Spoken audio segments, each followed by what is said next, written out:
نبی کریم صلی اللہ علیہ وآلہ وسلم نے ارشاد فرمایا سبحان اللہ کہ قرآن کے مسلمان پر 5 حق ہیں۔ سب سے پہلے کہ قرآن پر ایمان لانا، فرسٹ ون، قرآن کو پڑھنا، قرآن کے مطابق عمل کرنا، قرآن کو سیکھنا اور قرآن کو لوگوں تک پہنچانا۔ اللہ اکبر۔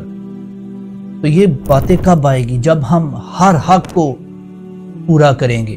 سب سے پہلے ایمان تو لے آئے، ٹھیک ہے، قرآن کو پڑھنا۔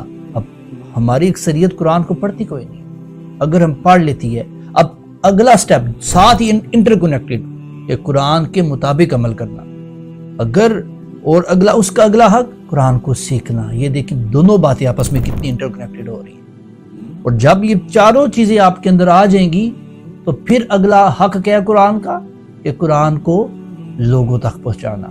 اللہ اکبر۔ یعنی امر بالمعروف و نہی عن المنکر کا کام کرنا، کہ لوگوں کو برائی سے روکنا اور نیکی کی دعوت دینا۔